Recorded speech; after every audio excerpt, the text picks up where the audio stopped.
Hey everyone, it's Ian from the Postal Hub podcast. And Marek from Last Mile Experts. We are the last mile prophets, and we are, guess what, turning our attention to Amazon. But because they've actually made a little bit of an announcement, who else have actually posted the blog post, Marek? It was there. My old mate Tim Collins, who's VP Amazon Logistics Worldwide. So the top dog for Amazon Logistics. Someone to be listened to. The post that they put on their corporate blog was about their quest to meet this, I'll quote directly, net zero carbon by 2040. Net zero carbon. Is that...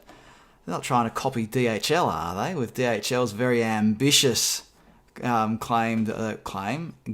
to go completely zero carbon emissions by, I think it's 2050, off the top of my head.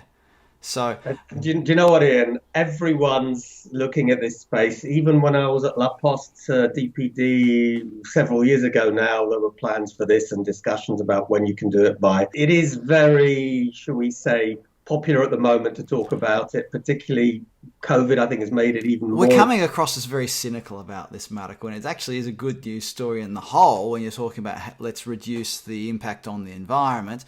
Especially this ties in with what we've discussed previously about the carbon emissions of to-door versus parcel locker. But I guess I've been a bit cynical when it comes to Amazon's push to be green overall when... Yeah, for example, when it bought 10,000 internal combustion engine vehicles for its DSP fleet in the USA. And then when it said we're going to go to next day prime, or was it 1 day fulfilment prime as opposed to 2 days, and all the aircraft that they're putting up in the air, that's not hugely green in my opinion. But since then, they have actually gone and done things like they've ordered 100,000 delivery vehicles from Rivian. I think that the delivery date, those years in the future, though. Yeah, I think, the way Amazon does things, even when Clarkson did the drone ad, you'd suddenly think that you can have your... How dare you mention drones on this matter? I thought you'd love it. But again, this is partly PR, partly fact. I agree with you that we shouldn't be cynical because for whatever reason people do it, great. The only thing that I'd like to highlight, and you're not going to be surprised, and the listeners and viewers are not going to be surprised, is here they're talking about things like an electric fleet. They're talking about optimizing the vehicles in terms of, how the parcels are held in the vehicles and so on, and partnering with experts who can help them have, sustainable fuel. Of course, that's important, but the really big thing that's going to change the carbon footprint is, you know what I'm going to say? Well, do you want to say it for me? No. Why would I deny you the pleasure, Marek? So my favorite 3 letters, IDM, Interactive Delivery Management, that is the tool which will allow the carriers to deliver successfully first time. And if you match that with out of home, so lockers and PUDOs, you'll be having much more effective delivery. So I think that's the place to look at if we really want to reduce the carbon footprint. There's a number of other things around the actual ordering process with Amazon. We've talked about previously Amazon Day, which is where you can have all your deliveries consolidate on all your Amazon deliveries consolidated to 1 day. And little things like that would have to be really built into the entire product selection and checkout process so that the customers know about it and the customers are aware of these options and are even aware of the benefits of these options. I mean, speaking as a customer, I'll be happy to choose more environmentally friendly options if it fits in with what I need and the customer experience and so on and so forth. Absolutely. And there is one other thing, Ian, with the same day products, particularly the fresh delivery, that's based on localized stock at this point in Whole Foods markets and other, let's say, associated retail networks, which is pretty good as well for the carbon footprint because the journey that goes is very short. I think particularly when the customer goes there anyway to pick it up. So I would say there are other things that are more important. This is very visible and it's good that they're doing it, of course. Having said that, my cynical hat's coming back on again. Well, let's leave the cynical hat on because there's been a talk in the USA about Jeff Bezos being called before a congressional hearing or whatever they call it in the USA. So there is a lot more attention being paid to what's happening in Amazon's, especially their US operations. Even their German operations, we've seen there have been strikes recently. And then, of course, the French operations, Before, yeah. which were basically shut down during the peak of the pandemic. So there's a lot more, what's the word? There's more attention being paid to Amazon than there was previously, especially, in my opinion, since it's no longer just a place where you buy books. It's a company that will fulfill, it will deliver, and all those other things that Amazon does. Well, as per the book, it's the everything store. I think that's what they seek to do, to be able to serve every possible need. I think we're going to do another VC on an interesting area, which is this whole pharma area. That would be another example.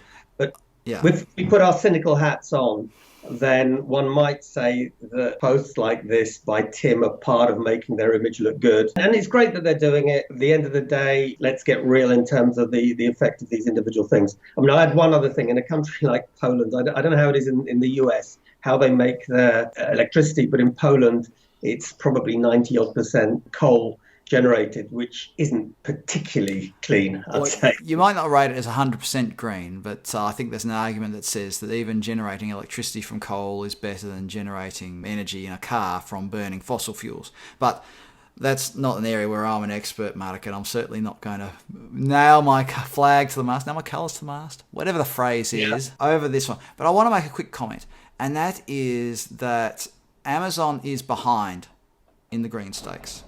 Okay, Amazon is a leader in so many ways. When it comes to the environment and being green, they are way behind. They're behind the posts, Mark, in my opinion. When you look at some of the postal operators out there, everybody except Royal Mail, who, for some reason... We can have a bit of a debate. Maybe this is going to be for an next VC.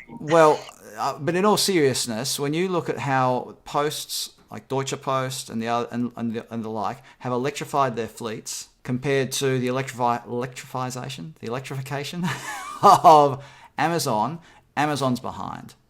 Okay, now when it comes to out of home, I will say, Amazon's doing better than a lot of posts, but I'm just putting it out there that whilst we often accuse posts of legacy thinking, I'm getting it in first, Matic, before you get to say it. When it comes to this particular part, the electrification of fleets and those sorts of things, I'd say that there are posts out there that are well ahead of Amazon for now. Well, guess what?